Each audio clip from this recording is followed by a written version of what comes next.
Բարև ձեզ հայրենակիցներ, սա Փափուկ ուշ հաղորդաշարն է եւ իմ հյուրն է հանուն Հադրութի հասարակական կազմակերպության նախագահ Լևոն Հայրյանը։ Պարոն Հայրյան, օրեր այնքան բարդ ու սպառնալից են, որ ես անդադ ձեզ անհանգստացում եմ եւ կրկին ձեզ հրավիրել եմ, որի համար շնորհակալ եմ, որ դուք ինձ չեք մերժել։ Եվ իմ հարցը հետեւյալն է. պետք է որ ընդհանային Արցախի հանրապետության կառավարման առանձին օղակների վերընտրություն։ Ինչ ընթացքում է սա, ինչ արդյունքներ ունեն գրանցված եւ ինչ սպառնալիքներ եք դուք տեսնում։ Ուրեմն անցած մեր հանդիպումից հետո ինչ է տեղի ունեցել։ Մենք այն ժամանակ ասացինք, որ ըստ երևույթին ամեն ինչ որ կան նույն ձևի մնալու միտումներ կան։ Սամվել Շահրամանյանը պետք է մնա Արցախի նախագահ, պետք է ընտրեն նոր ազգային ժողովի նախագահ, բայց որոշ բաներ այն ձևի չկատարվեց, բայց նայեք ինչ կատարվեց նաև այդ ընթացքում։ Չգիտես ինչու Սամվել Շահրամանյանը հիշեց, որ հրամանագիր է ստորագրել, որով չեղարկել է Արցախում ստորագրած հրամանագիրը, որով Արցախի հանրապետությունը լուծարվում է։ Նույնիսկ փաստաթուղթը դրեցին on-line տիրույթում։ Հետո այսա ստերից մենք եզրակացրեցինք, որ պետք է որ Սամվել Շահրամանյանը դրել է, որպես իր թեկնածությունը նորից առաջադրի։ Օրեր անց ազգային ժողովը նիստ է անում, համարյա ինչպես միշտ թաքուն կամ կիսաթաքուն, նիստ է անում եւ ընտրում է ազգային ժողովի նախագահ։ Բուն ընտրություններ հետաքրքիր եւ ընտրության ձևը Արցախի վերջին օրերից սկսած, այնտեղ երբ դեռ իշխանությունները Արցախում էին, ժողովուրդը Արցախում էր,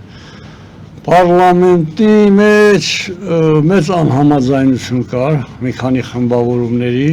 կամ երկու մեծ խմբավորումի, նույնիսկ Սամվել Շահրամանյանը Արայիկ Հարությունյանի հրաժարականից հետո նախագահ ընտրվելուց հետո այնքան էին խորացել, որ մյուս թևը հայտարարեց Սամվել Շահրամանյանին դավաճան, նրան ընտրողներին անվանեց դավաճան, ասաց որ չի ընդունում, բայց հետաքրքիր էր, որ այստեղ նույն ձևի 3 տարի, 2 տարի շարունակել են այդ բաները։ Այդ հակադրությունները շարունակել են։ Պարոն Հայրյան, հիմնական հարցը ի՞նչն է, ինչի դեմ են, ինչի շուրջ են իրենք հակադրվում։ Արտաքուստ թվում էր բան, անձնական ամբիցիաներ։ Ասենք բողոքման դեմ կողմերից մեկը Սամվել Բաբայանն էր, որը հայտարարեց, որ դեմ է այդ ամեն ինչին, բայց երբ որ Արցախում արդեն թեկնածուներ առաջադրելու պահը եկավ, նա նույնիսկ չփորձեց առաջադրվել, կամ միգուցե հույս չունենալով որ կանցնի բան դրա համար չի դրել, բայց հիմնականում իր թևն էր այդ բանը։ Այստեղ էլ նույն ձևի շարունակեցին իրենց գործունեությունը, մինչև այս վերջին ընտրությունը, ոչ մի անգամ քվորում հավաքելուց միշտ տանջանք էր, որ 16-17 հոգի հավաքում էին, իրանք երջանիկ էին զգում իրենց, նույնիսկ ասենք անցած տարի դեկտեմբերի 10-ին Արցախի այն ժամանակվա Սամբանի օրվա կապակցությամբ, ռեֆերենդումի օրվա կապակցությամբ, որ նիստ արեցին պատվավոր,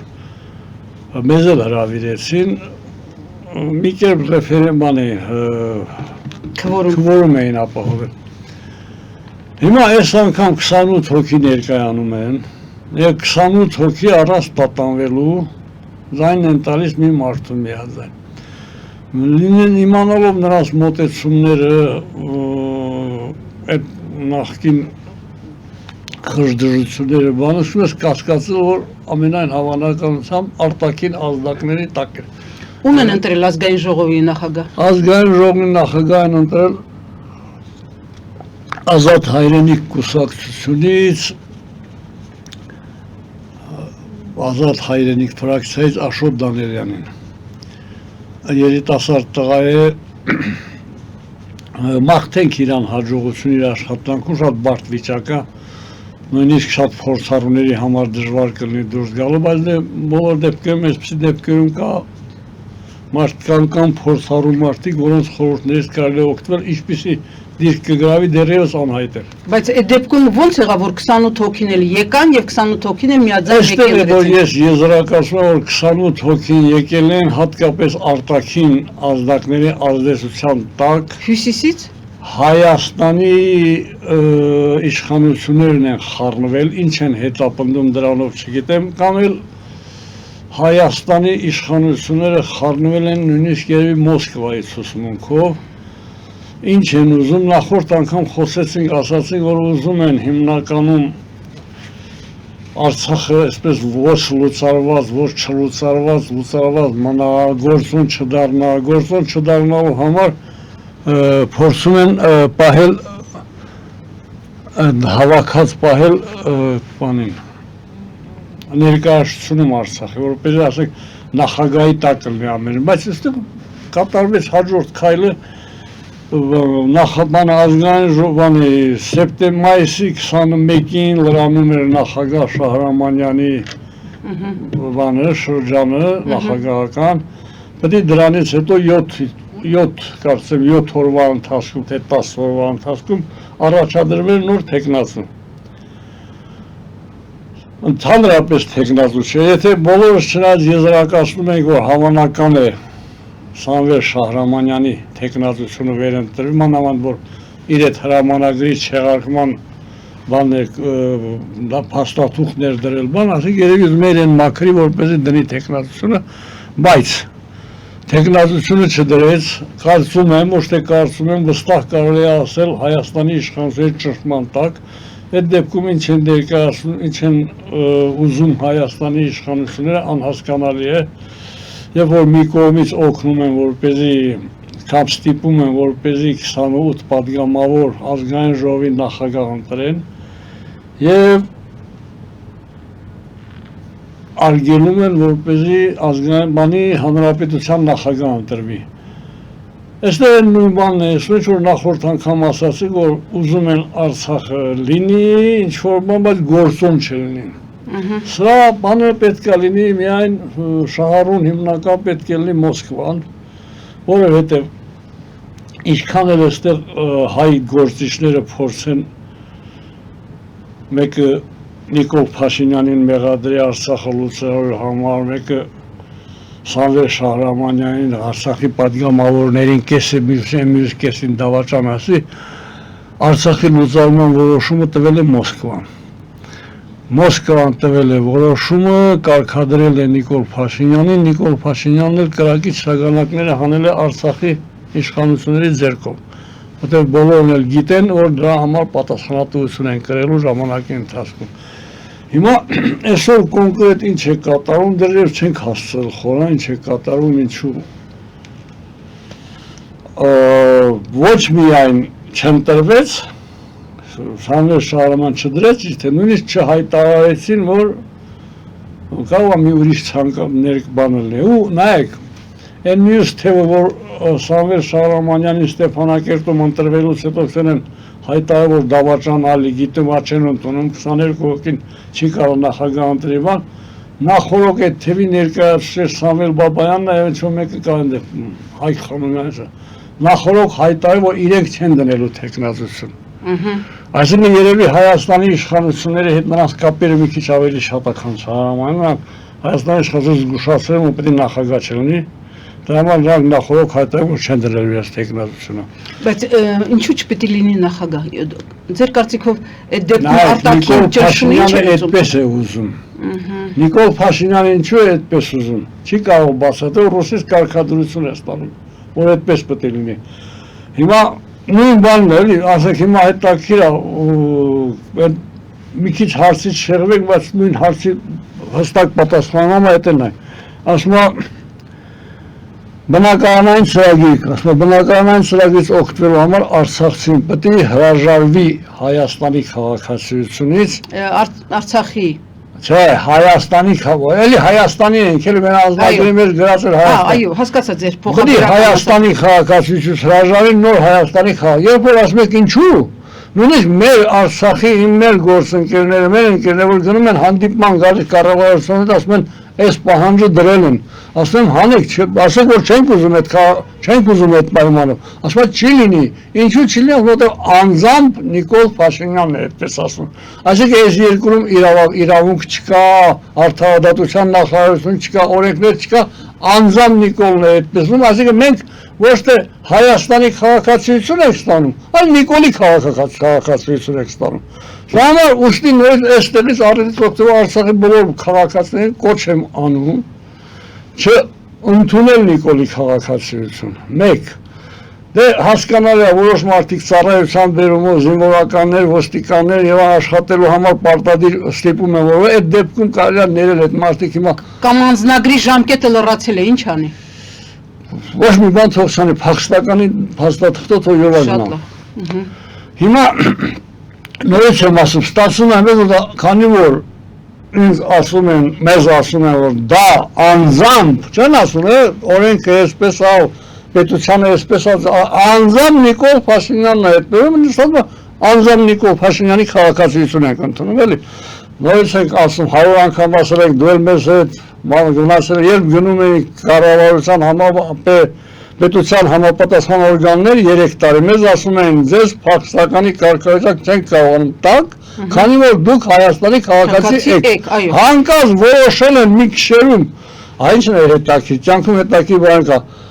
ազատության թղթակիցը մի շաբաթ առաջ զանգում է, չեք համաչում, ասում է ինձ, չեք համաչում, որ գնացել եք, որ դուք Հայաստանի քաղաքացի փախստականի կարգավիճակ եք ուզում, մի շաբաթ հետո մեզ բոլորի պարտադիր փախստական են սարքում, հետո դից զանգում է, որ բան անի, ինձանից մեկնաբանություն ուզի, ասես դու հիշում ես մի շաբաթ առաջ ինչ ես ասել։ Որտե այնքան է խճճը, որ մարդիկ էլ չգիտեն ինչ խոսել։ Հա, հիմա այս վիճակն է խառած, ամեն ինչ խառնած պահեն եւ ոչ միայն Արցախի հարցում, ամեն ինչ խառնած պահում են նաեւ Հայաստանի հարցում։ Եվ ինչպես Արցախում ամեն ինչ խառնել են, այստեղ էլ շարունակում են խառնել, որպեսզի Արցախի պետականությունը լուծարեն, նույն ձևի այստեղ խառնում են ամեն ինչ, որպեսզի Հայաստանի պետականությունը արդեն պարզից էլ պարզ է։ Նիկոլ Փաշինյանից վերջին մի ելույթներում հայտարարում է որ բան ՀՀՇ-ն փորձեց դաշնակցությունից ավելի դաշնակցական լինել, դրա համար չստացվեց։ ՔՊ-ն փորձեց դաշնակցությունից ավելի դաշնակցական լինել, դրա համար ոչ մի բան չստացավ։ Այսինքն արդեն նախորդ որոշել են պետությունը լուծարեն, մեղավոր են ման գալիս, ամենահարմար տեխնիկացիան դաշնակցությունն է։ Ուզում են կուժկողան դաշնակցության, ինչպես 1920 թվականին բոլշևիկները վերացրեցին Հայաստանի պետականությունը, հետո իրենց ագիտ պորոպի միջոցով, Ստալինի չակուճի միջոցով, մտրակիչի ակսորների միջոցով, այս ժողովրդի գլուխը մտցնին, որ դաշնակցությունն է 20 թվականի պետությունը լուծարել, նույն եւ մինչեւ հիմա մեր ժողովուրդը հավատում է դրան, նույն ձևի բոլշե մենք շատ հաճախ ասում ենք ինչ ա լինելու, ինչ պետք է լինի։ Բան որ Հայաստանի իշխանությունը 1920 թվականին բոլշևիկների ձեռքով վարի գնաց։ Հետո հողերի 60-70%-ը նվիրեցին թուրքերին բոլշևիկները։ Այսօր Հայաստանի բոլոր անկյունները բոլշևիկների անունով է։ Մի քաղաքի մի գյուղի մեջ 15 հատ Շահումյանի պալատ, Շահումյանի փողոց, Միասնիկյանի փողոց, Միասնիկյանի ծառ, չգիտես ինչ, մենք ոնց պետք է ազատենք հեզբանց, ոնց պետք է մեր պետականության հետևից գնանք, երբ որ մեր բոլոր փողոցները, բոլոր դպրոցները, սրա փոխարեն բազմաթիվ անգամ խոսել եք, նայեք պետության իրական հիմնադիր Արամ Մանուկյանի տունը ինչ վիճակում է, այն որ պետք է սրբատեղի լիներ ամբողջ աշխարհի հայության համար, ավերակա, այն որ ֆրիկի ասած որ խոզարածը չվայել կքակես այլ ձիավոր, նույն բանն է, վերել են խոզարածներին սարքել մեզ համար սուրբերին քսել բանը, խոզերի առաջ սրբություններ է քսել, ու ուզում եմ որ ինչ-որ բան լինի, եկանք շեղվեցինք, բայց ոչ թե շեղվեցինք, այլ նույն բանի շարունակությունն է, հայկական պետականությունը վերացնելով գալիս է, չեն Արցախից, մենք ասել ենք միշտ, որ թուրքերի և ռուսների նպատակակետը Հադրութը չէր, Ստեփանակերտը չէր, այլ Երևանն է, հիշեցնենք նորից, 5-6 տարի թե 4-5 տարի առաջ տեղի ունեցած Լավրով Չավուշօղլու հանդիպումից հետո մամուլի ասուլիսի համար նրանց ելույթները Լավրովը ասում է մենք սիներգիայով ենք Թուրքիայի հետ բոլոր հարցերը լուծում Չավուշօղլուն ասում է մենք ռուսներին ասում ենք որ դու ճիշտ չեք անում որ մենք դեմ չենք կիսելուն բայց ուզում ենք որ արդար կիսեք ինչը պետք է կիսեն արդար թուրքերն ու ռուսները բարձր Հայաստանը վերել են իշխանության իրենց համապատասխան մարդու դրա միջոցով պետությունը լուծարեն հիմա ինչ է կատարում Հայաստանի քաղաքականություն անընդհատ իրանք արդեն համոզվել են գնում են այդ քայլին որ պետությունը լուծարեն եւ Պարոն Հայրյան, ես ուզում այսօրվանից կներես մեղավոր են ման գալիս թե ով պետք է լինի այդ մեղավորը Արցախի լուծարումը կցեցին Արցախի գործիչներով Հայաստանին մի քիչ դժվար է ասա բայց չնայած ասում է Ալեն Սիմոնին ասում է դուք այստեղ Արցախ եք պահանջում դրա համար մեր պետությունը վտանգված է Պարոն Հայրյան, ճիշտ հակառակը Հենց Արցախի հարցը փակում են թիրախը դառնում է Երևանը, Սյունիքը, Սևանը Հենց Արցախի հարցը մենք կարողանանք ակտիվացնել եւ պահել, այսպես ասենք, քննարկման դաշտում, ապա Ադրբեջանը շատ լավ հասկանալով, որ Ադրբեջանը շատ լավ իմանալով, որ Արցախի տարածքում կատարվել է շատ մեծ հանցանք քրեական եւ միջազգային իրավունքի բոլոր հոդվածներով դատապարտվող իսկ երբեմն պարզվում է որ Բաքուն նաեւ հարգում է միջազգային իրավունքը երբ որ իրեն հարմար է այսինքն իրենք ամեն կերպ փորձում են փակել Արցախի հարցը դրա հետ կապված Մինսկի խմբի ձևաչափի հարցը եւ այլ հարցեր որպեսզի կարողանան թիրախավորել Երևանը, Սևանը, Սյունիքը։ Պատահաբար չէր, որ վերջերս Կովկասի մահմեդականների հոգևոր եկեք ճակերտների մեջ դնենք առաջնորդ իրենց այդ Ալա Շուքյուր Փաշազադեն հայտարարեց, որ բոլոր քրիստոնեական Հայաստանի տարածքում գտնող քրիստոնեական այդ շենքերը ադրբեջանական են։ Այսինքն արդեն հերթական ոտնձգությունը արվում է նույնիսկ ինչի նկատմամբ Էջմիածնի նկատմամբ եւ տեսեք այս ֆոնին ինչ տիպի ներհայաստանյան շատ գաղճ ուրեմն հակադարձումներ են գնում երբ որ իշխանությունը եւ եկեղեցին հանկարծ սկսում են իրար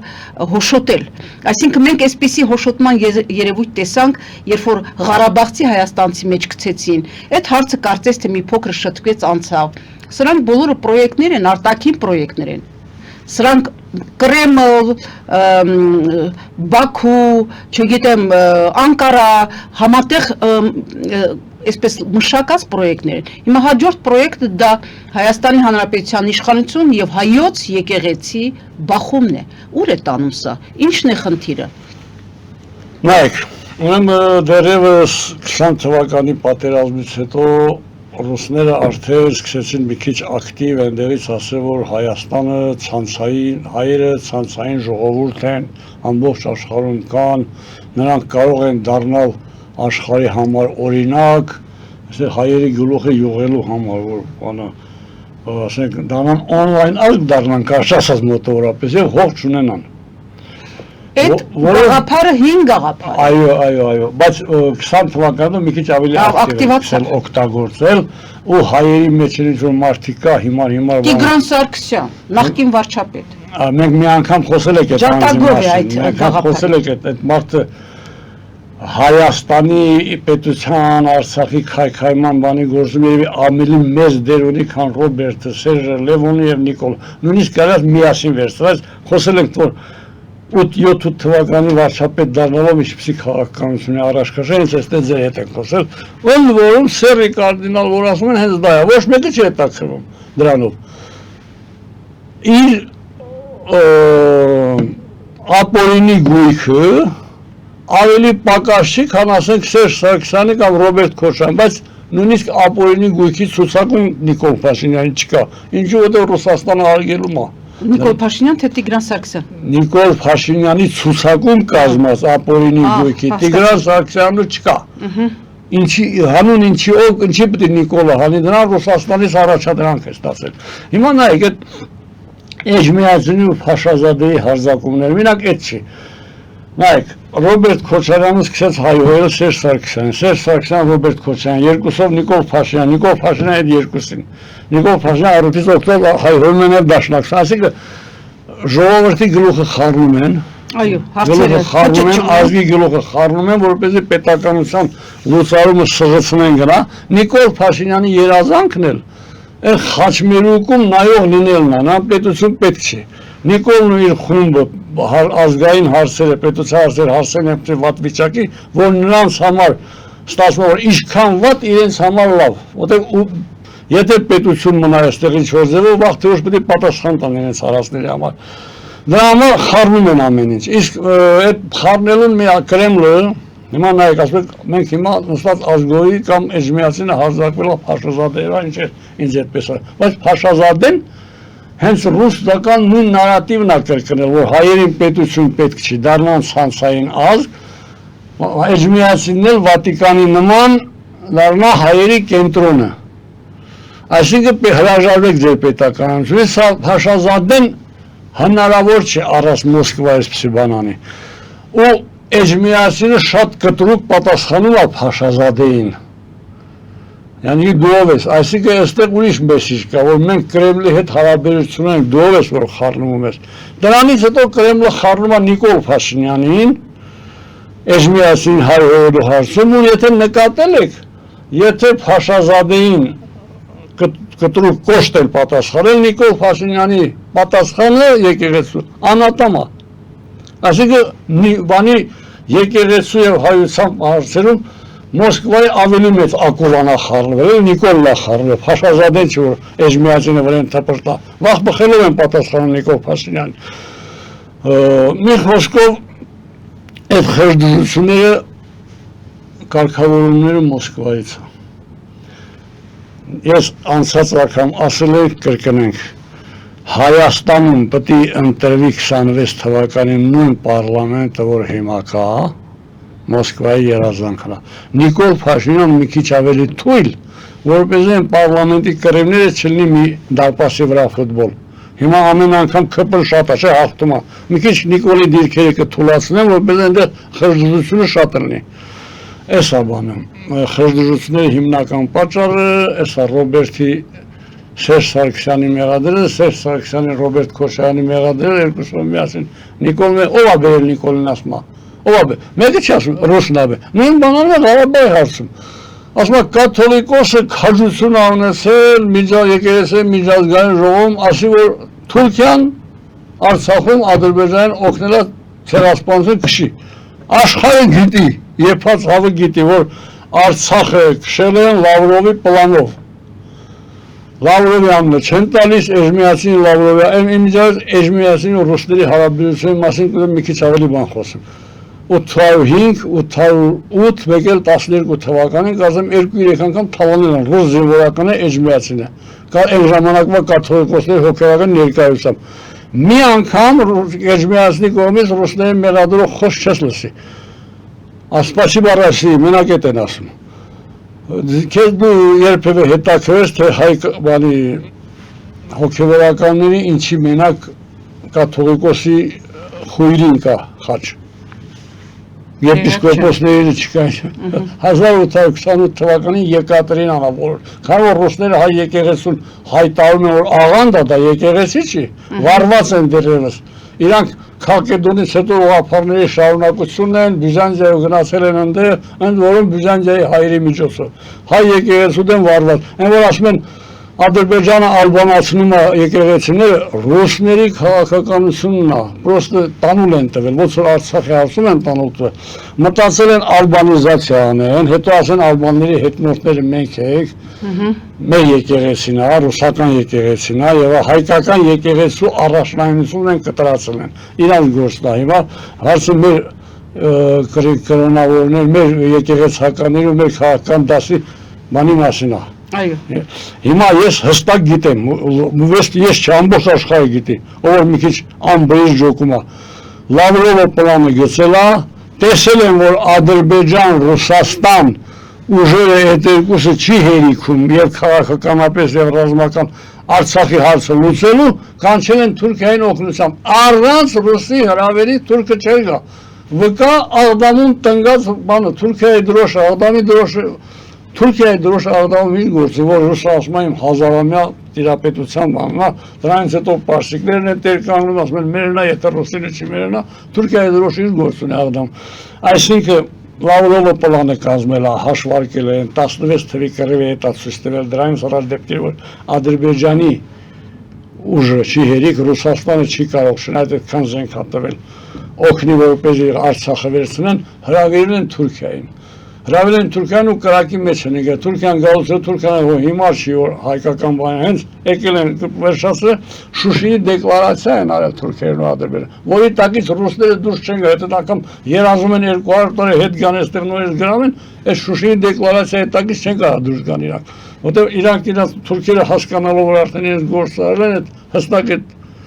Շուշիի դեկլարացիան հայտարարել որ միացած են տերեն ամեն ինչին եւ այլն եւ այլն։ Այսինքն Թուրքիան որ որևէ բան չուներ,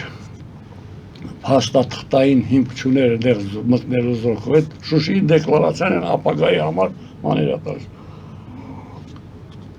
հնարավորություններ ատարես։ Հիմա այսպես տեսեք ինչ է կատարվում։ Հայերը իրենց մեջ բոլորը իրար մեղադրում են, իմանալով որ Մոսկվային բան չեն ասում, այլ բանը Արցախը տալու հարցում այս կողմը ասում է դու ես մեղավոր, այն կողմը դու ես մեղավոր, իրական մեղավորը այնտեղ նստած քեֆ անում։ Բանին եւ մինակ 20 թվականի պատերազմը շարունակությունն է, խաղաղապահներ ես բերում ընդեր դու։ Խաղաղապահի անվան տակ զորքեր օկուպացիա ես անում։ Նա խաղաղապահություն չէ, օկուպացիա ես իրականացրել։ Ինչու ես դու խախտում միջազգային պայմանները։ Որում օկուպացիա նրա համար, որ զինաթափի հայությանը։ Այդ բան չէ, մանրամ նորություն չէր էլի, ես նորից եմ ասում, կռիվ չկար, պատերազմ չկար, ես Արցախի բոլոր քաղաքականության զբաղվողներին, նախագահներին համարյա բոլորին հերթով, եւ որ քննասում էի, ասում էին ռուսը գա, ասում էի երբ ռուսը գա այստեղ, Արցախը Ադրբեջանը տալու է, Արցախը տալու է Ադրբեջան։ Դա ասում է յանի Աղդամը ոնց կարանք պահենք Աղդամը իրանց նատանք, ասել եմ հենց Աղդամում մի հատ թուրք երևա, Արցախում հայ չի մնալ, հենց ոչ թե ասել եմ ճնշելու եմ, ասեմ չի մնալու Արցախում հայ, եթե Աղդամն ու Ֆիզուլին տակ թուրքերին, Արցախում հայ չի մնալու։ Երևում էր էլի, հիմա մենակ կամ ագենտ պետք է լինես, օտարերկրյա ազդեցության գործակալ պետք է լինես, որ դա շղթես։ Կամ էլ չգիտեմ, ուղեղի հետ պրոբլեմներ պետք է լինի, որտեղ 200 տարի ռուսը էստեղ, Թուրքի հետ, հայն սիներգիայով կիսում, համորդում, չգիտես ինչ անում, ոնց անում, ու ամեն անգամ առիթից օգտվելով Ռուսաստանի թուլանում մի քայլ ավելի առաջ, էս է բանը։ Հորդորությունների պատճառը Հայաստանում էս է, որ բանը հիմա պետք է Պարոն Հայրյան, ես ուզում եմ մի բան հասկանալ, եկեք նորից անդրադառնանք մեր առաջի հարցին։ Մենք Արցախի պետականության որ օղակներն ենք կարողանում պահպանել եւ որպես գործոն դնել շրջանառության մեջ, գործնեության մեջ։ Նայեք, այսպիսի բան կա, տեսեք, Չինաստանը բացարձակ կարելի է բռնապետություն անվանել կոմունիստական։ Բայց օրենքը գործում է այդ երկիրը զարգանում է իր համար։ Նու Ամերիկան կամ Ֆրանսիան վերցնեք դեմոկրատիայի վառ օրինակ, էլի իրենց համար երկիրը ապրում է։ Հիմա մեր վատը ինչ է, մեր մոտ օրենքները չեն գործում է թայֆավազությունը, թայֆավազությունն էլ ենթակա է արտաքին գործոնների։ Առաջին հերթին Ռուսաստանի, որից հետո նաև թուրքական ազդեցություն կա Ադրբեջանին դա մեծանում եւ այլն։ Եթե Արցախի հարցում Ադրբեջանը ռուսները ստիպել են որ լուծարման փաստաթուղթ ստորագրեն, մենք երկու իրավաքաղաքական որոշում ունենք Արցախի հարցում։ Ունենք 89 թվականի որոշումը Արցախի ազգային խորհրդի եւ Հայաստանի գերագույն խորհրդի միջեւ, որ միանում ենք։ Այո։ Եվ ունենք 91 թվականին ինչ դժվարություններ կամ ինչի արդյունքում պարտադրված 91 թվականի անկախության որոշումը։ Հիմա լավ, այդ երկուսը զուգահեռաբար հետ գնացել են բոլորի համար պարզ էր, որ անկախ Ղարաբաղի ապագան այն է, որ Ադրբեջանից բաժանվելով պետք է միանա Հայաստանին։ թե ճիշտ հաշվարկել, թե սխալ էր, այդպես էր։ Հիմա ինչ պահանջների ռազմական ազդեցությամբ Արցախը լուծարվել է, ուրեմն մենք պետք է հետևենք միակ մնացած որոշումը 89 թվի Բանկանի միացման թուղթն է։ 89 թվի միացման թուղթը եթե գործում է, եթե Արցախը միացած է Հայաստան, ուրեմն Հայաստանի մասը եւ օկուպացված Ադրբեջանը։ Ահա թե ինչու Դրա համար Ալիևը, Պուտինը եւ նրանց գործակալ Նիկոլը փորձում են այդ որոշումը հանեն։ Արցախի իշխանությունների վրա այս վերջի ազդեցությունները ինձ թվում է հատկապես դրա համար է, որ սկզբից ասել են, այստեղ պետք է պետությունից խոսող չլինի, հետո թույլ են տվել կամ նույնիսկ օգնել են, որ ազգային ժողովի նոր նախագահ ընտրեն, կարող է ուզում են Արցախին ինչ որ ոգևորեն, որ Արցախի ստորագրությունը այդ որոշումի տակից վերցնեն, ինչու, որովհետև Նիկոլը անցավ խաղաղության պայմանագիր է ուզում, Ալիևը ասում է դեռ որոշում պետք է հանես, Նիկոլը ասում է այդ որոշումը մեզ չի խանգարում, ասում է այդ քեզ չի խանգարում, դու ով ես որ հայտարարես, թուղթ է պետք։ Հիմա սահմանադրությունն էլ գործընթացներ կա, պետք է ասեն 2-3 տարի անցնի, Ալիևը ասում է 2 օր չեմ ժամանակ տալիս։ Հիմա Նիկոլը որպեսզի իր սև գործը անի, պետք է Արցախի իշխանություններին ստիպի, որպեսզի այդ ստորագրությունը հետ վերցնեն։ Սրան հակառակ եւ եթե վերցրեցին Հավիտյան որդու կմնան դավաճանները եւ սրան հակառակ Արցախի իշխանությունները կարող են անել քաջություն, հայտարարել, որ տեր են այդ որոշումին եւ տեր են Արցախի իշխանությունների պահպանմանը, այստեղ հիմա չգիտեմ ինչ են անում, ուր են գնում այդ հարկավոր մոտորին ուսումնասիրել, տեսնել ինչ է նշանակում, որ Շահրամանյանը չի առաջադրվել եւ ուրիշ մարդկանց չեն առաջադրել։ Առաջի հարցի այդ հարցի կապակցությամբ նաեւ մի միտք էի ուզում ասի։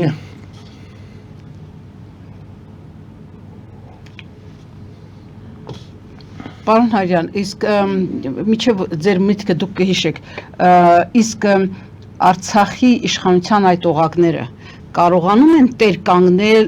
Արցախի հայության որոշակի խնդիրների լուծման ընթացքին։ Նայեք, որոշ առումներով կարելի է նույնիսկ Հայաստանի իշխանությունների քաղաքականություն ընդունել, Արցախին այս րոպեին այդ տնտեսական ոնց են ասում, կառավար օրգաններից, ասենք,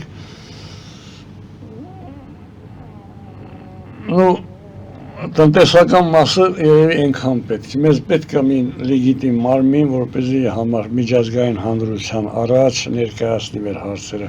Երբ որ Արցախի իշխանությունները տեղափոխվել էին այստեղ, բոլոր փորձագետները խորհուրդ էին տալիս տեղափոխվել Եվրոպա,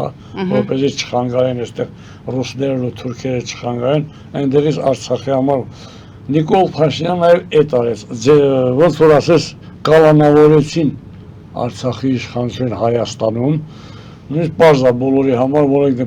պատգամավորները փորձել են թռչեն Եվրոպա, չեն թողել, որպեսզի չգնան այնտեղ, այդ էլ գալիս է նույն տեղից, որ Ալիևը, Պուտինը, Նիկոլը միասին պայմանավորվել են պատերազմ են արել, հիմա պետք է վաղ թե ուշ պատասխան տան, Պուտինը կարող է համարի, որ ինքը ուժեղ է, Ալիևը գիտի, որ պատասխան է տալու, դրա համար ուզում է Նիկոլին իրան մեղսակից սարքի, որպեսզի Նիկոլը ինչպես 23 թվականին բռնագաղթի ժամանակ էթնիկ զտման ժամանակ ՄԱԿ-ում հայտարարում է, որ Նիկոլի ներկայացը հայտարարում է, որ Ղարաբաղի հայերին վտանգ չի սպառնում, հիմա էլ ասում է, որ թուրքերը կարող ռազմական ման նրամ է, որ հակառակորդը գործում է 100,000 տարվա մտածողությամբ ու բոլոր բաները քաղաքագիտական պրիոմները օգտագործելով, մերը այս հարահերոցը, մենք խոսել ենք, որ ասենք 2008 թվականից Ալիևը իմանալով, որ ագրեսիան այսօր իրավունքի տեսակետից միջազգային բան չի, հանցանք չի համարվում, ՄԱԿ-ում փաստաթղթեր է շրջանառության մեջ դեմ, որ ինքը իրավունք ունի ռազմական ուժով գրավի բանը։ Բայց ցեղասպանությունը հանցագործություն է, էթնիկ զտումը հանցագործություն է, բայց ագրեսիան հիմա ուզում են Նիկոլ Ալիևը եւ մյուս կողմը ներկայացնում են ագրեսիա է եղել, ոչ թե էթնիկ զտում է եղել եւ այլն։ Մենք ոչ մի բան չենք անում, չենք դիմադրում։ Չէ, բացարձակ։ Ինչու՞։ Բացարձակ ոչինչ չեն։ Բացարձակ ոչինչ, չէ, բացարձակ ոչինչ, իրանց օգտին աշխատում ենք։ Ասենք, եթե Ալիևը ասում է պատմական Հայաստանը լեգենդա Նիկոլ Էստեր կրկնում է, եթե Փաշազադեն ասում է Էջմիածինը պետք է ճնշենք Նիկոլ Փաշինյան Էստեր կրկնում է, ընդ որում ավելի թունդ է կրկնում, ասում է եկեղեցին, էսա էլա չգիտեմ ինչի բանին Հայաստանը պետք է ասում է վճռորոշ ազդեցություն ունենա պետությունը կաթողիկոս ընտրելու համար, սեփական մարդ կողելու համար, դեն դեպքում որ եկեղեցին վաղուց պետականությունից անջատված է, իր համար կառուցա ու ինչքան էլ գիտեմ պետական գործերել չի էլ խառնում։ Ասենք չես լսել որ վանը Էջմիածինը էսի ջուղում ջողապետի տեխնատությունի կամ նախագահի տեխնատություն ունի, չի խառնում էլի, հստակ։ Բայց դե որ բարոյական հոգեբանական որ մարդիկ է հետևից գնում են, սրանց պետությունը պետք է օգտվի, ոչ թե սրա դեմ կռիվանի։ Ավելին մենք եկեղեցին մեր ինքնության արմատներից մեկն է դարձել, մենք ոնց կարող ենք նման վերաբերմունք։ Իհարկե լիքը հարցեր կարող ենք քննարկել ներհայաստանյան մթնոլորտում, բայց այդ քննարկումը պետք է լինի ոչ թե մաղձոտ, այլ պետք է լինի այսպես ասած կառուցողական, որ մենք կարողանանք առաջ գնալ եւ ոչ թե ավերին կամենալ։ Հայկական եկեղեցու կշիռը եկեղեցիների միջազգային կազմակերպության բարձր է։ Այո, իհարկե։ Դրանից կարող ենք օգտվել։ Նրա միջոցով լոբինգ անել ինչ որ։ Չէ, հիմա դրած մենք կոտրում ենք այդ վարկանիշը։ Քանդում ենք, որտեղ ասել ենք Նիկոլ Փաշինյան այն անձնա, որ երբ որ տեսնում եմ նույնիսկ 6 տարի, 10 տարի հետո մի դուռ կա, որ հայության համար պետք է բացվի, բազում փակում է։ Հիմա ուզում են էթնիկ զտումը մեջտեղից հանեն Արցախ, իրաց հայտարարությամբ, չգիտես ինչով, անդադ մեղադրելով Արցախի էս արել են։ Այսինքն հստակ երևում է, որ Արցախի հարցի փակման ճանապարհը տանում են։ Արցախի հարցը դժվար է փակել։ Պարոն Հայրյան, ինքը շատ բարդ բազմաշերտ հարց է։ Իրեն իհարկե ագրեսիայով ավերեցին,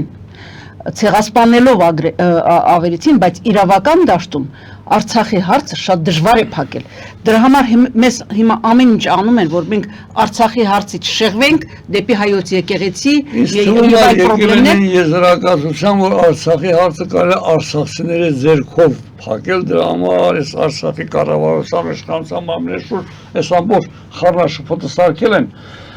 Բայց ասեմ, ոչ թե աշում Եփած հավն էլ գիտի, Պուտինն էլ գիտի, ռուսները բոլորը գիտեն, որ այս պետությունը հիմնվել է Արցախյան շարժման հիմքի վրա։ Այո։ Եթե առաջին հանրապետությունից հետո եկել է կոմունիստական օկուպացիան, որ մեզանում շատ բարձրագոչ հայտարարում են ման, երկրորդ հանրապետություն 1920 թիվ։ Հետո Մոսկվայի թելադրանքով ցարկել են երրորդ հանրապետությունը եւ իրենց չեն հայտարարել առաջինի իրավահաջորդ, ինչ որ արել են Վրաստանն ու Ադրբեջանը։ Հատուկ Մոսկվան արգելել է, որպեսզի ասերազից 91 թվական օդում կախված մի պետություն է, Նիկոլ Փաշինյանը, բայց այնտեղ կարողացել են ազգային ուժերը մտցնել բանը ցեղասպանության հարցը դրել հիմքում եւ Արցախի Նիկոլ Փաշինյանը այդ ուզում քանդի։ Բոլորը գիտեն, որ Արցախի հարցը այս պետության տակից հանեց, պետությունը փոխվելու է։ Հիմա մենք էլ տեսնում ենք հստակ բարձ, որ Նիկոլ Փաշինյանը ուզում է պետությունը վերացնի։ Նորից եմ ասում, նոր խոսքից մեջ նորից կրկնեմ, եթե ասում է ՀՀՇ-ն ավելի դաշնակցական է իրան երևակայել, քան դաշնակն եւ ԿՊ-ն իրան ավելի, այսինքն արդեն պատրաստում են դաշնակ այս պետությունը լուսարեն, մեղավոր են ման գալիս, կամ պետք է Արցախի ժողովրդի գլխին կոտրեն այդ մեղքը, կամ էլ դաշնակցության գլխին ուրիշ հավար տեխնոլոգիա չկա, որտեղ ռուսները դաշնակ ավելի ոնց են ասում, կրայնի ջոկելու ամենահեշտ տարբերակն է, էլի, դաշնակցության գլխին կոտրեն։ Պարոն Հայրյան, եկեք խոսակցություն ավարտենք, բայց խոսքը վերջի թույլ տվեք ես ասեմ։ 1969 թվականին, երբ որ Բանանց գյուղում տեղադրվեց Ռաֆայել Իսրայելյանի եւ Արաս Հարությունյանի ահռելի բազալտե արծիվը, որը մենք ունենք Սարդարապատում եւս տեղադրված, Հուլիսի 28-ին պետք է լիներ բացումը, հուլիսի 26-ից 27-ի գիշերը գալիս են Դաշկեսանի շրջան կոչված այդ մեր քարհատից։ Թուրքերը գալիս են իշխանությունները, արձանը պոկում են, մի մասը տանում են, մի մասը մնում է եւ սկսվում է բառացիորեն ուրեմն հայության ծեծկրտոց Բանանց գյուղում։ Եվ երբ որ մի պատվիրակություն է գնում Բաքու, ընդ որում Քոչինյանը միջամտում է, որ Հեյդար Ալիևը դիմավորի, Հեյդար Ալիևը առաջինը, որ ասում է, «Էդ ինչ դաշնակի կերպար եք այնտեղ դրել»։ Իհարկե իրեն հակադարձում են, ասում են, մենք կարծում էինք, որ Սովետ Միությունում անգրագիտությունը վաղուց վերացած է, պարզում է, որ ոչ։ Եվ երբ որ այդ նույն պատվիրակությունը, որ գրագետ մարդիկ Երևանում բավականին բարձր պաշտոն դիրք գրավող մտավորական մարդիկ հասնում են մեկ էլ Մոսկվա, իհարկե իրենք չեն կարողանում այնտեղ հանդիպել առաջի դեմքի հետ, հանդիպում են երկրորդ շարքի ուրեմն պաշտոնատար անձի հետ, որն ասում է, «Էդ ինչ դաշնակցական կերպար եք դրել ձեր գյուղում»։ Հասկանում եք, այսինքն ինձ համար դաշնակցական լինելը անկախ դաշնակցական կուսակցության բազում թերություններից, ինձ համար շատ ու շատ չընդունված երևույթներից, ինձ համար դաշնակցականը դա ազգային կերպար է, որտեղ իմ բանանց գյուղը ընկալվել է բացառապես դաշնակցական մինչև խորհրդայնացումը, եւ այդ գյուղը անընդհատ էլ զերծ է մնացել Թուրքի ազդեցությունից, քանի որ այնտեղ դաշնակցական ոգին էր։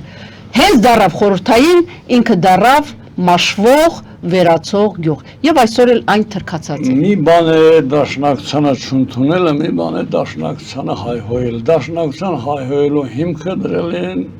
բոլշևիկները 20 թվականին, որպեսզի արդարացնեն իրենց չարագործությունները։ Հայության նկատմամբ 70 տարի ժողովուրդ ու Հայաստանի քաղաքական ուժերը, որ ասեք ՀՀՇ 91 թվականին, որ եկավ իշխանության, վերցրեց ամբողջ իշխանությունը, այդ ժամանակ ինքը հակադաշնակցական չէր։ Բայց Մատրոսկայա Տիշինայում շատ լավ մշակված էր։ Բայց երբ որ իշխանությունը վերցնելուց հետո արդեն պարզվեց, որ անելու բան չունեն, սկսեցին այս դաշնակ հայհոյել, դաշնակցական հայհոյել նշանակում է արդեն ազգային բան չէ։ Հետո ենթադրենք դաշնակցությունը հանում ենք հայոց պատմում։ Դաշնակցությունը առաջին դեպքն է, որ կազմակերպված փորձ է արել Հայաստանի պետականությունը վերականգնել։ Բազմաթիվ զոհերի վանի գնով վերականգնել է պետությունը։ 18 թվին վերականգնել է պետությունը։ Հիմա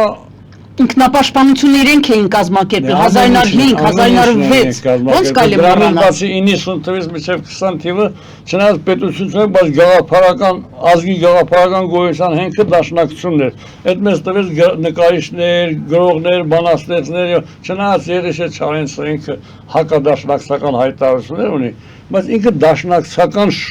ժամանակաշրջանի շունչն է։ Այո։ Թումանյանը մենք դրա մասին էլ հենց խոսում ենք։ Թումանյանը դաշնակցության հետ չուներ, բայց դաշնակցության ժամանակաշրջանի շուրջ էր։ Իսահակյանը դաշնակցական էր, Դանիել Վարուժանը դաշնակցական եւ շատ էր, Լևոն Շանտյանը։ Այսինքն մեր պատմության զարթոնքն է։ Մեր պետություն վերջերս պետություն են ստեղծել, 600 տարի պետություն չունենալուց հետո պետք է արժևորվեն։ Կարժևորվի եւ կպահպանվի մեր պետությունը։ Ստում մենք չենք շատ է խորացել ռուսական շոշափուկները այսօր նույնիսկ դաշնակցության մեջ է շատ խորացել։ Նոր չի դաշնակցության մեջ վաղուց է։ Շատ դա է։ Բարոյի ուշադրությունը չէ, շատ է խորացել։ Չեմ ասում նոր չի, շատ է խորացել։ Առաջվանը չի իմանում։ Դե սպասենք։ Դու ուզում ես վերջի խոսքը ասել, ես մի բան ասեմ, հետո դու ելի։ Չէ, ես վերջացրել եմ, ասեմ։ Իրավիճակի խառը վիճակից միայն ազգային զարթոնքը մեզ կարող է փրկել։ 1918 թվականին թուրքերը Բաթումի համաձայնեցին Հայաստանի պետությունը ճանաչելուն հետ։ Վեհիբ Փաշան այսպեսի մի խոսքեր ունի, ասում նրանց մոտ հիմա ազգային զարթոնք է, շատ դժվար է նրանց հետ կռվելը։ Հասկացա, ուրեմն պետք է համաձայնենք, որ մի этап պետություն ունենան։ Մեզ ազգային զարթոնքը կարող է այս վիճակից փրկի եւ